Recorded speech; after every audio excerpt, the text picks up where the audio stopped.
Welcome back on my channel commerce with me. आज इस video में मैं आपको लास्ट मेथड और सबसे आखिरी वाला मेथड बताऊंगी जिसमें ये चैप्टर पूरा कंप्लीट हो जाएगा। ठीक है, लास्ट मेथड है आपका product mix on the basis of limiting factor.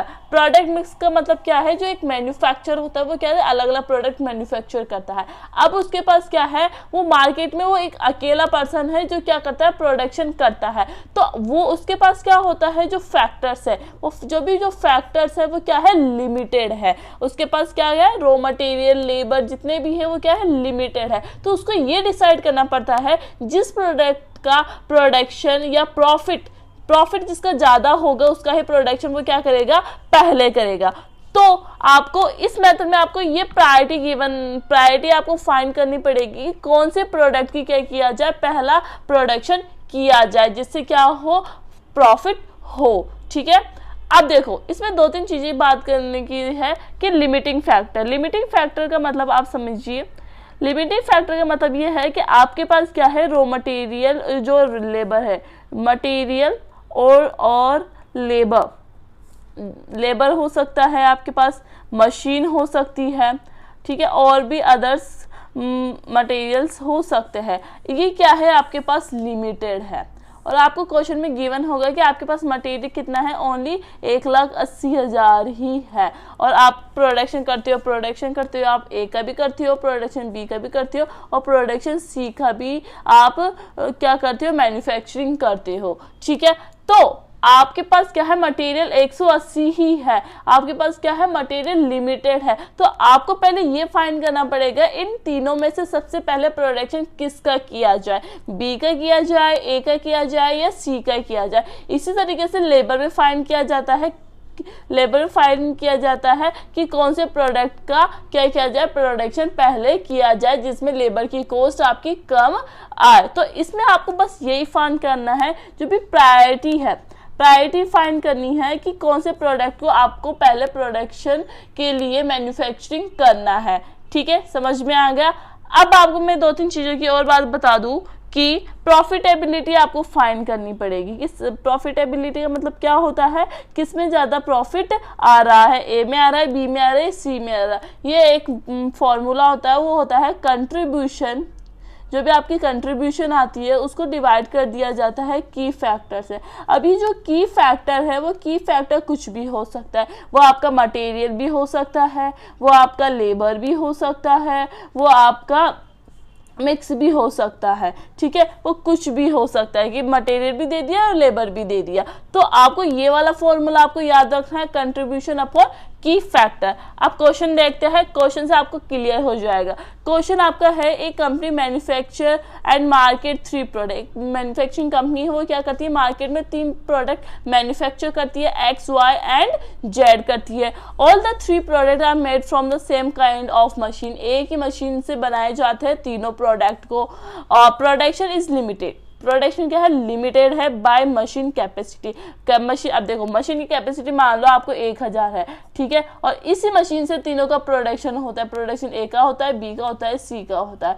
ठीक है, और आपके पास क्या है, कैपेसिटी क्या है, लिमिटेड है और एक ही मशीन से बनाई जाती है। तो इसमें आप क्या करोगे, पहले फाइंड करोगे कि पहले किसका प्रोडक्शन किया जाए। आगे देखो क्या बोलते हैं, given data from data given below indicate priority. आपको क्या फाइंड करनी है, प्रायोरिटी फाइंड करनी है कि पहले किसका प्रोडक्शन किया जाए, एक्स का किया जाए, वाई का किया जाए या जेड का किया जाए, with a view to maximising profit, जिससे क्या हो सके, आपको ज्यादा प्रॉफिट गेन हो सके। तो आपको ये डेटा दे दिया, ठीक है, रॉ मटेरियल इतना है, डायरेक्ट लेबर इतना है, वेरिएबल कॉस्ट इतनी है, सेलिंग प्राइस कितनी है, ये दे दिया। अब मैं आपको जल्दी से करके दिखा देती हूँ, बहुत सिंपल क्वेश्चन है, 5 मिनट का क्वेश्चन है ये। ठीक है, अब देखो ये फॉर्म में मैंने आपको बताया था कि सेल्स होती है, सेल्स में लेस करते हैं अपन वेरिएबल कॉस्ट, या आप कह सकते हो मार्जिनल कॉस्ट भी अपन कह सकते हैं। फिर आपके पास क्या आता है, कंट्रीब्यूशन आता है।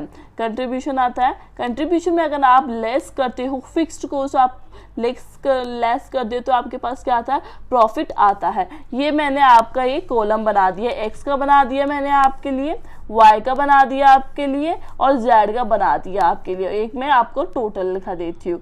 ठीक है, आपके पास क्या है, ये 3 है, एक्स वाई एंड जेड है। अब देखो आपके पास रॉ मटेरियल सेलिंग प्राइस कितनी है, सेलिंग प्राइस कितनी है 25 इसकी है, 30 वाई की है और 35 जेड की है। ठीक है, अब वेरिएबल कॉस्ट देखते हैं, वेरिएबल कॉस्ट कितनी है 1.50। अब मैं आपको बता दूं जो वेरिएबल कॉस्ट होती है, वेरिएबल कॉस्ट में क्या आता है, रॉ मटेरियल भी आता है, क्योंकि वेरिएबल कॉस्ट है ना, क्या होते हैं बहुत सारे अलग अलग कॉस्ट इंक्लूड होती है, चाहे वो रॉ मटेरियल हो, लेबर हो या अदर ऑपरेटिंग कॉस्ट हो, वो सारी इंक्लूडेड होती है। रॉ मटेरियल होता है, लेबर होता है, ठीक है, और वेरिएबल कॉस्ट होती है। तो ये वेरिएबल कॉस्ट कैसे फाइंड करेंगे, जैसे 11.25 रॉ मटेरियल इसकी है प्लस लेबर कितना है इसका 2.50 और वेरिएबल कॉस्ट कितनी है 1.50। ये हो गई आपकी एक्स की। इसी तरीके से वाई की निकालेंगे 16.25 प्लस 2.50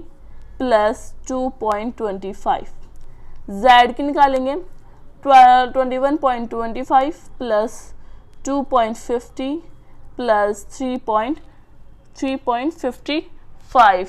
ये हो गया। अब इनको क्या कर लेंगे, ऐड कर लेंगे और ये सारी क्या हो जाएगी, अपनी वेरिएबल कॉस्ट हो जाएगी। ठीक है, समझ में आया क्या किया, यहाँ ओनली रॉ मटेरियल की कॉस्ट, लेबर की कॉस्ट और वेरिएबल कॉस्ट को ऐड कर दिया तो आपकी हो गई टोटल वेरिएबल कॉस्ट आपकी आ गई है, टोटल वेरिएबल कॉस्ट। ठीक है, अगर रॉ मटेरियल और लेबर नहीं गिवन होता तो आपके पास क्या होता, आपके पास वेरिएबल कॉस्ट ही गिवन होती तो हम डायरेक्ट लिख देते। तो ये आपकी क्या हो गई, वेरिएबल कॉस्ट आ गई। वेरिएबल कॉस्ट कितनी है 15.25 एक्स की है, 21 वाई की है, 27.3 आपकी जेड की है। अब क्या करेंगे, इनको क्या कर लेंगे, डिवाइड कर लेंगे, माइनस कर लेंगे। 25 माइनस 15.25 तो आ जाएगा आपका 9.75।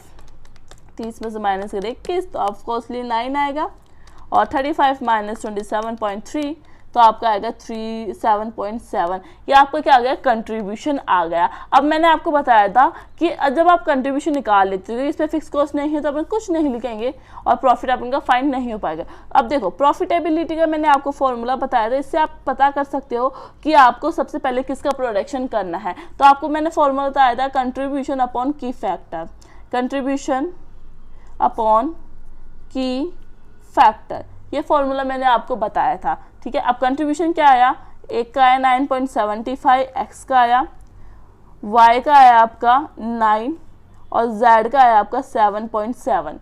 तो अपन क्या करेंगे, अब इसको डिवाइड करेंगे। की फैक्टर, की फैक्टर देखो आपको क्वेश्चन में गिवन है, standard machine time require per unit in minutes. Minutes में आपको दिया है कितना 39 दिया है, एक दिया है 20 और एक दिया है 28। अब इसको क्या करेंगे अपन, डिवाइड करेंगे। डिवाइड कर लेते हैं फटाफट। 9.37 डिवाइडेड बाय 39 तो आपका आ जाता है 0.24। ठीक है, अब मैं आपको बता दूं ये क्या दिया है इन मिनट्स, मिनट्स में दिया है तो इसका क्या होगा, एक मिनट में कितने सेकंड, 60 सेकंड्स होता है तो इसको है ना 60 से मल्टीप्लाई कर देंगे। तो इसको क्या कर देंगे 60 से मल्टीप्लाई कर देंगे तो क्या आ जाएगा 14.41। ठीक है, इसी तरह 9 डिवाइडेड बाय 90 तो 0.45 मल्टीप्लाई बाय 16 तो 27। ठीक है, 7.7 डिवाइडेड बाय 28 ये हो गया 0.275 इंटू 60 करेंगे, इसको इंटू कर देंगे 60 तो 16.5। देखो अब देखो x की वैल्यू क्या आई 15 आ गई ना अपनी, और y की क्या आई 27 आ गई आपकी, z की क्या है 16.5 तो 16.5। ये है आपका प्रायोरिटी। अब इसमें देखो सबसे ज़्यादा हाईएस्ट प्रॉफिट किस में हो रहा है, y में हो रहा है, तो सबसे पहले प्रोडक्शन किसका करेंगे, y का करेंगे। ठीक है, फिर सेकंड प्रोडक्शन किसका करेंगे अपन z का, क्योंकि इसमें क्या है, इसके बाद लास्ट सेकंड जो कम है जो इसकी है, फिर लास्ट सेकंड इसके, तो मतलब पहले प्रोडक्शन अपन y का करेंगे, फिर अपन z का करेंगे, फिर अपन x का करेंगे। तो आपको समझ में आ गया किसका प्रोडक्शन पहले किया जाएगा, समझ में आ गया आपको। अब आपको एक क्वेश्चन और मैं कराऊंगी क्योंकि इसमें ना बहुत सारे मेथड्स हैं, तो ये सिंपल था, ये सिंपल था। अब मैं आपको एक इलस्ट्रेशन करवाऊंगी नेक्स्ट वीडियो में, अगर आप वो कर लोगे या आप खुद से 2 बार या 3 बार कर लोगे तो ये मेथड आपको पूरा कंप्लीट हो जाएगा।